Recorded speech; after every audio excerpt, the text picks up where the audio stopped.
할렐루야. 산부 예배자들이 좀 도전과 감동을 받으시면 좋을 것 같습니다. 산부 예배보다 한 달 늦게 오늘 2부 예배가 경배와 찬양팀이 시작했습니다.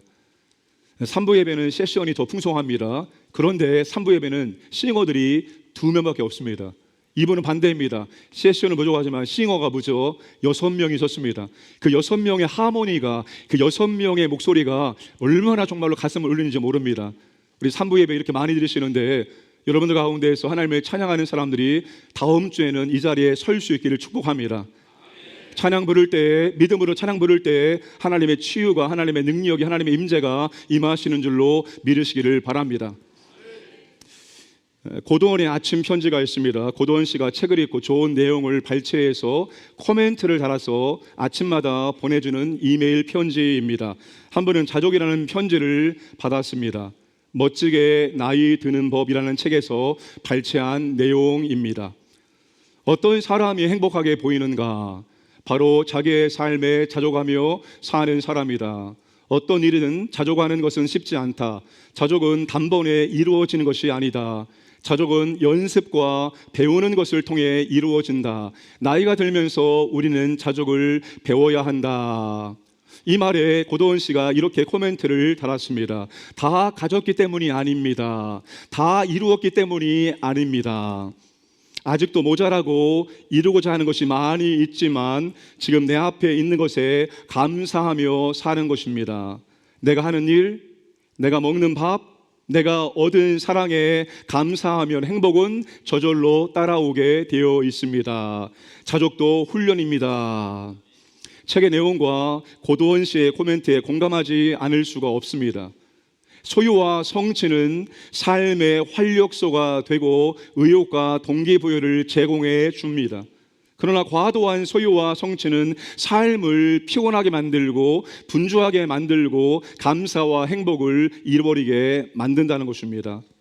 지금 여러분은 얼마나 자족하는 삶을 살고 계십니까? 스스로에게 물어보시기를 바랍니다.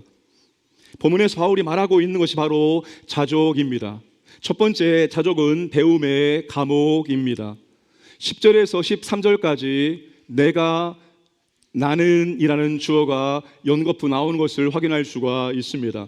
바울은 내가라는 2인칭 강조 용법을 통해서 자신이 배운 것을 강조하고 있습니다. 바울이 무엇을 배웠다고 강조할까요?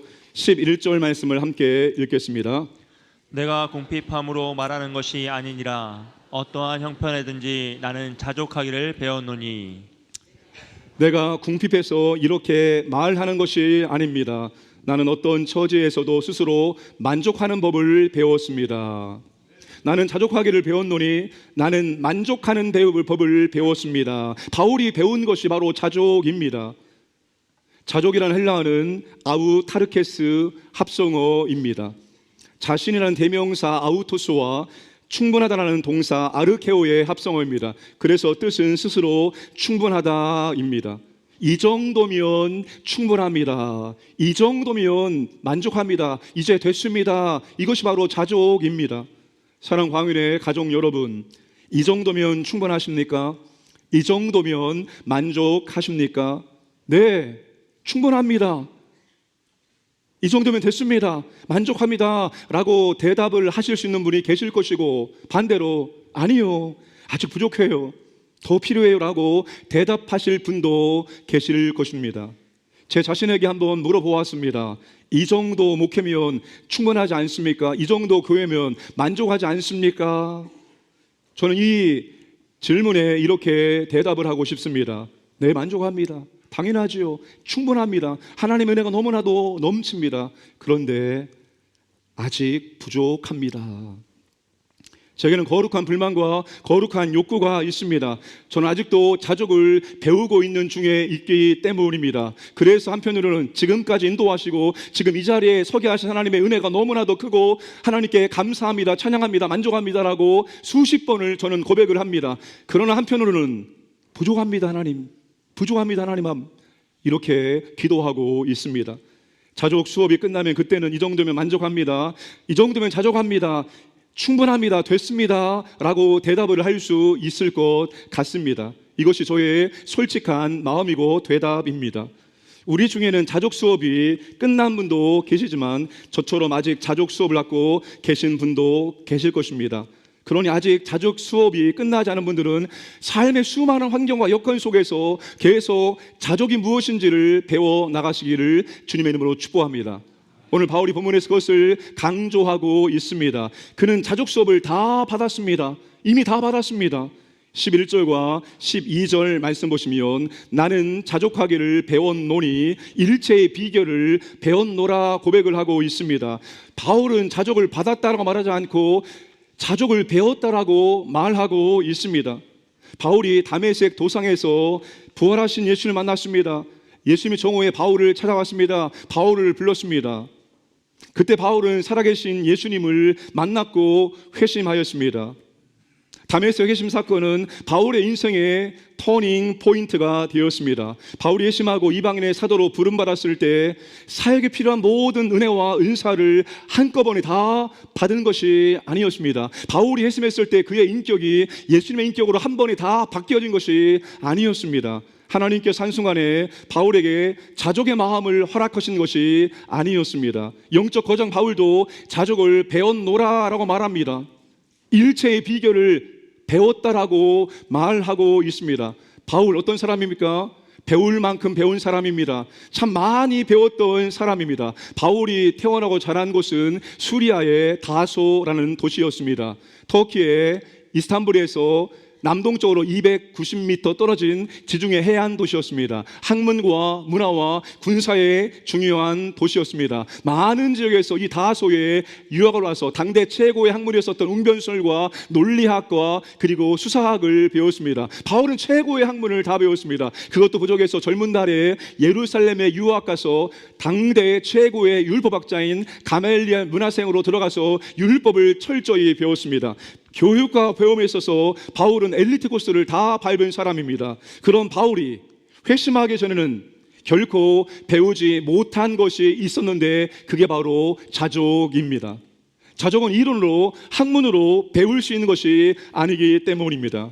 사랑하는 광연의 가족 여러분, 하나님이 우리에게 은혜를 많이 주셨고 또한 하나님 은혜를 주십니다. 하나님이 우리에게 많은 은혜의 선물들을 주셨고 또한 주십니다. 그런데 자족은 하나님께서 그냥 주시지 않습니다. 자족은 연습과 훈련을 통해서 배울 수 있기 때문입니다. 자족은 배움을 통해서만 우리에게 주어질 수 있습니다. 그래서 자족은 우리가 배워야 될 신앙 전공 필수입니다.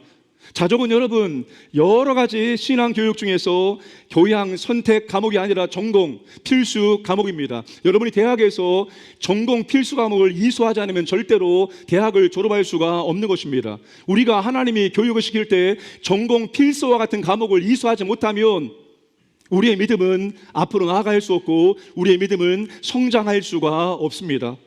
그러므로 여러분 우리는 자족을 반드시 배워가야 합니다. 요즘 여러분 인생은 배움의 연속이라는 말이 더 마음에 와닿는 시대를 살고 있습니다. 과거에 우리는 평생 직장이 있었습니다. 그런데 지금은 평생 직장이 없습니다. 아마도 적어도 세계에서 5가지 직업을 계속해서 바꾸어 나가야 됩니다. 그러니까 끊임없이 준비하고 끊임없이 배워서 다음 직장으로 이어가야 한다는 말입니다.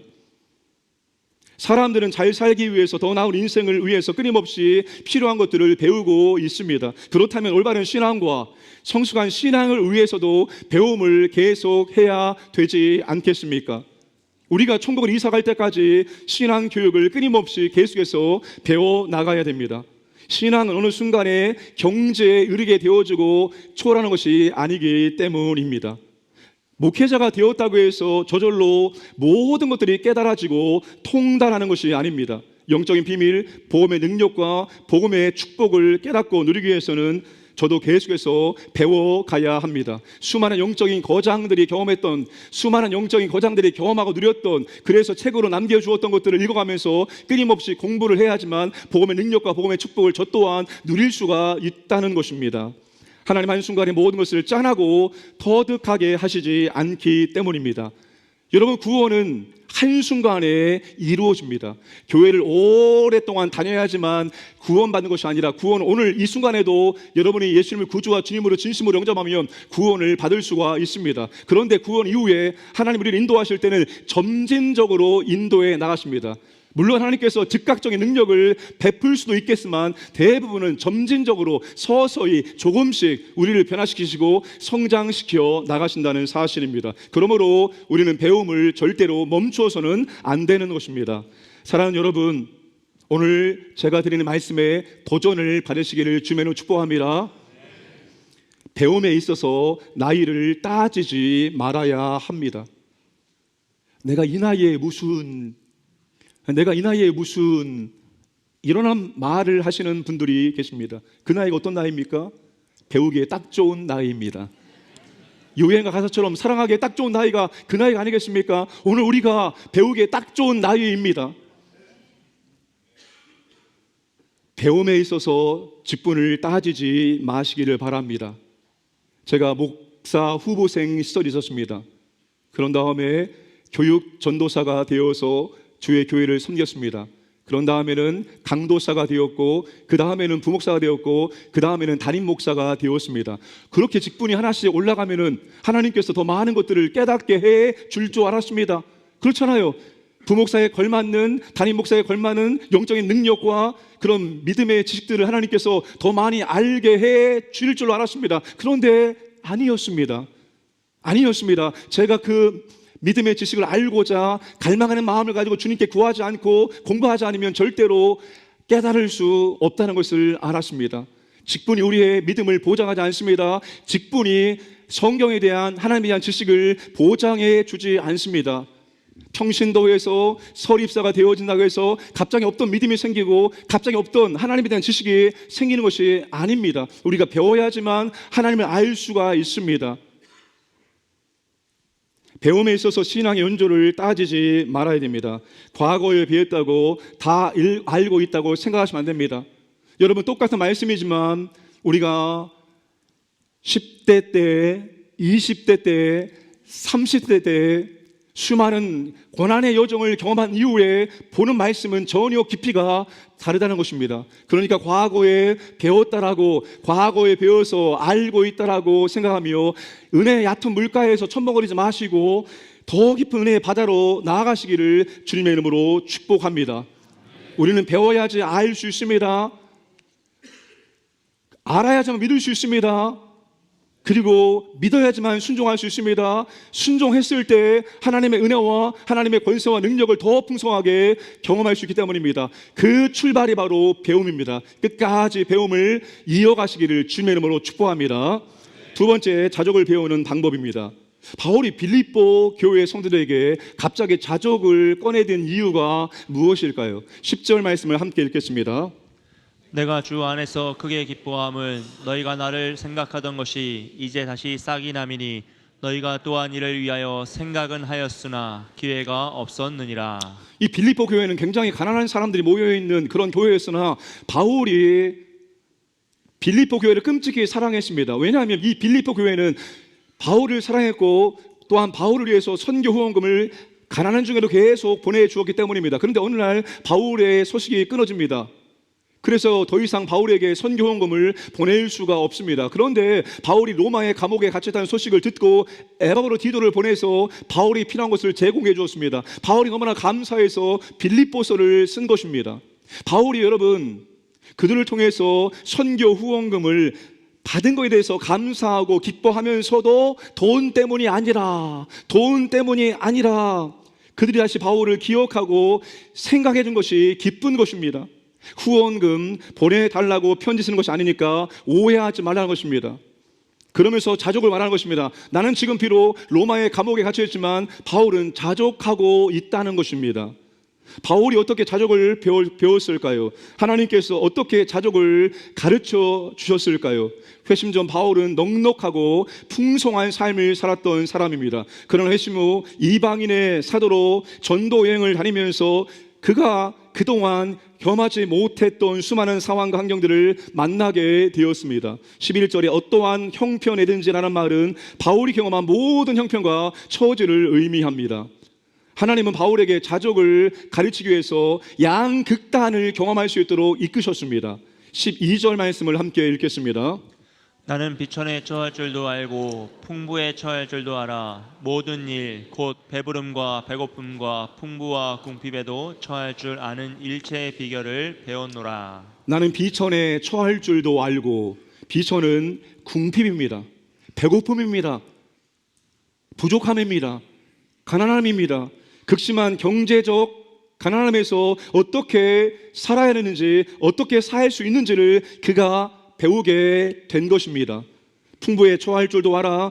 풍부는 배부름입니다. 차고 넘침입니다. 차고 넘치는 경제적 풍요함에서 어떻게 믿음의 사람답게 살아야 되는지, 어떻게 살 수 있는지를 바울이 다 배운 것입니다.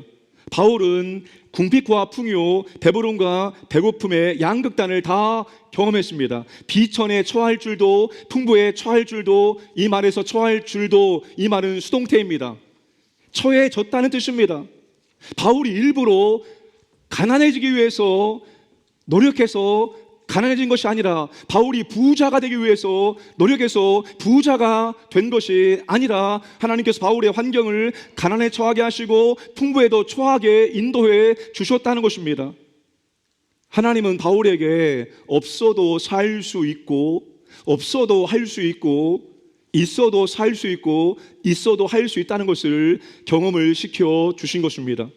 사랑하는 광인의 가족 여러분, 하나님은 말로만 우리를 가르치지 않고 직접 경험을 통해서 배우게 하신다는 것입니다. 비천한 것이 무엇인지, 가난이 무엇인지를 알기 위해서는 우리는 가난의 환경 속에 들어가 봐야 됩니다. 풍부가 무엇인지를 알기 위해서는 풍요로움의 환경 속에 들어가 봐야 하는 것입니다. 그래서 비천과 풍부에서 사는 법을 온몸으로 배울 수 있습니다. 사랑하는 여러분, 하나님의 주권과 통치를 인정하십니까? 여러분의 삶 가운데 하나님의 주권을, 하나님의 통치를 인정하십니까? 진실로 하나님의 통치를 인정하십니까? 그러면 여러분의 삶 가운데 어떠한 우연도 없다는 사실입니다. 자연환경과 상황이 무의미하게 일어나고 지나가는 법은 아무것도 없습니다. 하나님은 배고픔의 상황, 부족함의 상황, 배부름의 상황, 풍족함의 상황을 허락하시고 인도하시고 우리를 가르치고 있다는 것입니다. 그러니 모든 환경과 모든 상황을 배움의 시간이라고 생각하시기를 바랍니다. 왜? 라는 질문을 우리는 많이 드립니다. 왜 하나님? 왜 하나님? 그런데 이제부터는 왜? 라는 질문을 드리지 마시고, 하나님 아버지, 내가 여기에서 무엇을 배우면 좋을까요? 하나님, 무엇을 연단하고 무엇을 훈련하고자 저를 이렇게 인도하십니까? 제가 배울 것이 무엇입니까? 주님께 물어보시기를 주님의 이름으로 축복합니다. 그 상황 환경에서 훈련이 되고 배울 수 있는 것들이 있기 때문입니다. 금주 목회 칼럼의 본족의 대표 최복의 원사님 간증 이야기를 제 나름대로 7가지로 정리를 해 보았습니다. 그분이 고난의 학교에서 배웠다라고 말합니다. 그분이 고난의 학교에서 새롭게 고치는 시간이었다라고 말하고 있습니다. 남편이 사업이 망하고 고난의 학교에 들어가게 되었습니다. 그런데 그 고난의 학교는 처절한 고난의 학교였습니다. 내 인생이 여기서 끝났구나, 나는 더 이상 이 세상 가운데 필요한 존재가 아니구나 생각하며 몇 번씩 자살을 생각을 하였기 때문입니다. 정신병원에 들어가서 몇 달 동안 갇혀 있었고, 나온 이후에도 이 약을 계속 먹을 수밖에 없었습니다. 잠도 마음대로 잘 수 없는 피조림을 비로소 깨닫게 되었습니다. 그런데 그 고통의 시간이 바로 자기 연민, 자기를 고치는 시간이었다고 말합니다. 자아가 죽는 시간이었다고 말하고 있습니다. 사랑하는 여러분, 자아가 죽지 않으면 우리의 믿음은 성장할 수 없습니다. 자아가 뭡니까? 자존심입니다. 자존심. 그 알량한 자존심 때문에 우리의 믿음이 성장할 수 없고, 우리가 섬길 수 없고, 우리가 겸손할 수 없고, 시기하고 질투하고 분쟁과 다툼을 할 수밖에 없다는 겁니다. 그게 고린도 교회의 모습이라고 바울이 말합니다. 육적으로 어린 아이들이 모여있는 공동체라고 바울이 그렇게 말하였습니다. 고난의 시간이 자아를 죽이는 시간이었다라고, 나를 고치는 시간이었다라고 그는 그렇게 고백을 하였습니다. 각각의 상황에서 배우는 것입니다. 궁핍하고 풍부를 대하는 자세와 태도를 배우는 것입니다. 가난하다고 해서 비굴한 모습으로 사는 게 아닙니다. 여러분, 내가 지금 많다고 해서 어깨에 힘 넣고 그렇게 가슴 쫙 벌리고 사는 것이 아닙니다. 있어도 없는 것처럼, 없어도 있는 것처럼, 그렇게 여러분 그리스도인의 품위를 위지하면서 사는 것입니다. 하나님 그것을 우리에게 원하시기 때문입니다. 사랑하는 여러분, 그러니까 어떤 환경에 들어가든지 특별히 물질에 있어서 물질의 유무, 물질의 많고 적음이 우리의 행복과 우리의 믿음을 좌지우지하지 않도록 하시기를 바랍니다. 그 물질을 넘어설 때만이 우리의 믿음이 성장하고 아름다운 믿음의 열매가 맺어질 수 있기 때문입니다. 네 가지 밭에 비유해서 그렇죠. 여러분, 재물에 대한 유혹이 있으면 절대로 우리의 믿음이 아름답게 성장하지 못하고 열매를 맺을 수가 없습니다. 그러니 있건 없건 그 상황 속에서 하나님께서 주신 은혜로 자족함을 배울 수 있기를 주님의 이름으로 축복합니다. 세 번째, 자족을 배우게 하시는 목적입니다. 자족이 가능한 이유, 자족을 배우게 하시는 목적이 바울이 자족에 대해서 말하고 싶은 핵심입니다. 13절 말씀을 다 함께 읽겠습니다. 내게 능력 주시는 자 안에서 내가 모든 것을 할 수 있느니라. 자족이 가능한 이유, 자족을 배우게 하시는 목적은 내게 능력 주시는 자 안에서 내가 모든 것을 할 수 있다는 것을 가르쳐 주기 위함입니다. 얼마나 유명한 말씀입니까? 내게 능력 주신 자 안에서 내가 모든 것을 할 수 있느니라. 너무나도 유명한 말씀입니다. 바울의 자족은 스스로의 지혜와 능력으로 배운 것도 아니고 가능한 것도 아니라고 말하는 것입니다. 자족은 당시 헬라 스토아 학파의 윤리의 가장 핵심이 되는 덕목이었습니다. 스토아 철학자들이 도달하는 최고의 경지가 바로 자족이었습니다. 충분하여 흡족하고 만족해야 하는 것입니다. 스토아 철학에서는 인간이 태어나면서 가지고 있는 내면의 자원으로 자족에 이를 수 있다라고 가르쳤습니다. 신이 주어준 운명의 맡김으로 자족에 이를 수 있다라고 말하였습니다. 그래서 인간 속에 들어있는 모든 욕망을 제거하면 인간의 노력으로 자족을 배울 수 있고 자족의 경지에 이를 수 있다라고 말하였습니다. 그런데 바울은 그게 아니라고 말합니다. 사람이 스스로 절대로 자족할 수 없다는 겁니다. 사람이 스스로 노력해서 자족에 이를 수 없다고 말합니다. 그 자족의 비밀이 사람이 있는 것이 아니라 바로 예수 그리스도에 있다라고 말하고 있습니다. 바울은 내게 능력 주시는 자, 내게 능력을 공급해 주시는 자, 나를 강하게 하시는 자, 바로 그 그리스도를 통해서 우리는 자족할 수 있다라고 말하고 있는 것입니다. 모든 형편과 상황에서 자족할 수 있는 능력이 나로부터 나오는 것이 아니라 내 안에 내주하시는 그리스도께 나온다고 말하고 있습니다. 주님이 능력을 주시면, 사랑하는 여러분, 주님이 능력을 주시면입니다. 주님이 능력을 주시면, 주님이 나를 붙잡아 주시고 나를 강하게 하시면 우리는 모든 환경과 모든 상황 속에서 얼마든지 감당할 수 있고 할 수 있음을 믿으시기를 바랍니다. 그런데 여러분, 우리가 자꾸 나를 바라봅니다. 나는 부족합니다. 연약합니다. 여러분, 그런 말을 많이 하잖아요. 찬양대 섬겨주세요. 경배와 찬양팀 싱어로 세워주세요. 이것 좀 한번 해보세요. 나는 부족합니다. 연약합니다. 언제 주님께서 우리에게 너의 연약함과 너의 부족함을 가지고 한번 해보라고 말씀하셨습니까? 주님은 그렇게 말씀하신 적이 없습니다. 그런데 우리가 자꾸 우리 자신을 바라보면서 나는 할 수 없습니다, 나는 못합니다, 나는 연약합니다, 나는 부족합니다 라고 그렇게 자기를 비하하고 있다는 사실입니다. 주님, 우리가 말합니다. 능력 주시는 자 안에서 내가 내게 능력을 줄 테니까 한번 해봐라. 내가 너에게 능력을 주면, 너를 강하게 하면 너는 얼마든지 감당할 수 있다라고 말하고 있습니다. 그러므로 여러분, 내가 낙심되어지고 좌절되어지고 우울할 때 나를 보지 마시기 바랍니다. 내게서 선한 거 나오는 것이 없습니다. 그럴 때마다 누구를 바라봅니까? 내 안에 계신 그리스도를 바라봅니다. 내 안에 계신 그리스도를 바라보며 주님, 내게 능력을 베풀어 주옵소서. 주님, 나를 강하게 하여 주옵소서. 내가 내 자신에게 선포하시기를 주님의 이름으로 축복합니다. 그러면 주님 우리에게 감당할 수 있는 은혜와 능력을 감당할 수 있도록, 주님 하셨네요, 주님 하셨군요, 주님을 높일 수 있도록, 찬양할 수 있도록 이끌어 주신다는 것입니다. 따라서 자족의 신앙적인 의미는 어떠한 상황 속에서도 주님만을 만족하는 것입니다. 바울은 하나님의 자족 수업을 통해서 그 형편이 극단의 상황일지라도 낭망하거나 좌절하거나 교만하지 않고 자족할 수 있었던 것은 바로 예수 그리스도 때문입니다. 그분이 능력을 주시면 얼마든지 감당할 수 있기 때문입니다.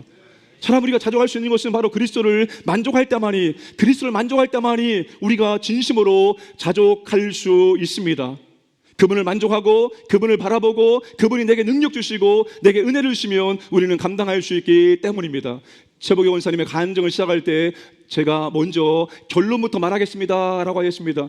그분의 간증의 결론, 그분이 지금까지 살아온 인생의 결론은 다른 것이 아니라 예수 그리스도 한 분이면 충분합니다 였습니다. 예수 그리스도 한 분이면 충분합니다. 그분이 내 인생의 전부이고 그분이 내가 추구해야 될 분입니다. 믿으십니까? 그분이 우리에게 건강을 주고 그분이 우리에게 물질을 주고 그분이 우리에게 능력을 주고 그분이 우리에게 살게 만들어 주시기 때문입니다. 그러므로 그분만을 만족할 수 있기를 주님의 이름으로 축복합니다. 2000년 시드니 올림픽 다이빙 선수 로라 윌킨슨이 있습니다. 다이빙 여자 10m 플로팸 10년 동안 중국의 항세가 이어졌습니다. 예상대로 중국 선수들이 1, 2위를 다투게 된 결승전이었습니다. 모든 카메라는 다 중국 선수를 비춰주고 있었습니다. 한쪽에서 미국 국가대표 로라 윌킨슨은 자신의 순서를 묵묵히 기다리고 있었습니다. 예선부터 결승까지 5위에 머물고 있었습니다. 올림픽 출전 3개월 전에 오른쪽 발뼈 부상으로 7주간 병원에서 아무것도 하지 않고 누워 있었습니다. 그래서 올림픽 출전을 포기하려고 했습니다. 그러나 어찌되었든 출전해서 결승전에 진출하게 되었습니다. 놀라운, 이것만 생각해도 놀라운 기적이 일어났습니다. 총 5차전까지 치르는 10m 플로판 결승전에서 로라 윌킨슨은 2차전 모두 5위에 그쳤습니다. 선두와는 무려 60점 차이가 났습니다. 그런데 3차전부터 대반전의 역사가 일어나기 시작했습니다. 다이빙 때 그녀가 서서 다이빙을 하기 전에 그녀 입술이 계속 움직입니다. 뭐라고 계속 중얼거립니다. 그런 다음에 그가 다이빙을 하였습니다. 3차전, 4차전에 그가 놀라운 역전하고 마지막 5차전에서는 자신의 최고의 기술을 완벽하게 구사함으로 말미암아서 그가 그 경기에서 금메달을 따왔습니다. 금메달을 딴 다음에 기자가 물어봤습니다. 당신이 떨어지기 전에 입으로 중얼거렸던 것이 무엇입니까? 라고 물어봤을 때 그가 이렇게 대답을 하였습니다. 저에게 능력 주시는 분이 이 일을 하셨습니다. 저에게 능력 주시는 분이 이 일을 하셨습니다. 그가 7주 전 병원에 입원했을 때 그는 포기하려고 했습니다. 그런데 주님이 말씀하십니다. 내가 능력을 줄 테니까 한번 나가봐라. 내가 능력을 줄 테니 나가봐라. 이 말씀이 계속 자신의 마음속에 떠오른 거예요. 그래서 이 말씀을 붙들고 이 말씀 믿고 그가 올림픽에 출전했고, 그리고 그가 결정적인 순간에 다시 이 말씀을 주 앞에 고백하며 믿음으로 고백하며 믿음으로 선포하며 그가 이 말씀의 은혜와 능력을 경험하게 되었다는 사실입니다. 사랑하는 광인의 가족 여러분, 우리도 이런 환경과 어려움에 처할 때 다른 거 바라보지 마시고 주님의 능력의 말씀을 믿음으로 고백하고 선포해 보시길 바랍니다. 그분이 내게 능력을 주시면 할 수 있습니다. 그분이 나를 강하게 하시면 감당할 수 있습니다 라고 그렇게 고백하시고 선포하시고 주님의 능력 주심을 경험하기를 주님의 이름으로 축복합니다. 말씀을 마무리하겠습니다. 자족은 무엇이 많은 데서 오는 것이 아닙니다. 돈이 많다고 해서 여러분 자족할 수 있습니까? 권력이 있다고 해서, 명예가 있다고 해서 자족할 수 있습니까? 알렉산더 대왕은 서른에 거의 온 천하를 정복하고도 더 정복할 데가 없다고 울었다고 합니다. 그런 당시 헬라에 디오니게스라는 철인이 있었습니다. 그는 외딴 산기슭에 살며 밤이 되면 그 옆에 있는 큰 빈나무 통에 들어가 잠을 잤습니다. 알렉산더 대왕이 이 사람 만나기 위해서 그가 있는 산기슭에 들어갔습니다. 그런 다음에 그를 보자마자 이렇게 말합니다. 나는 당신이 무엇을 원하든지 내가 이루어 줄 테니 무엇이나 말해보시오. 디오니게스가 말합니다. 나는 아무것도 원하는 것이 없소. 다만 대왕께서 내 앞에 서심으로 햇빛을 가리고 있으니 조금만 비켜주십시오. 나는 지금 이 상황에서 자족하고 있습니다라고 그렇게 고백을 한 것입니다.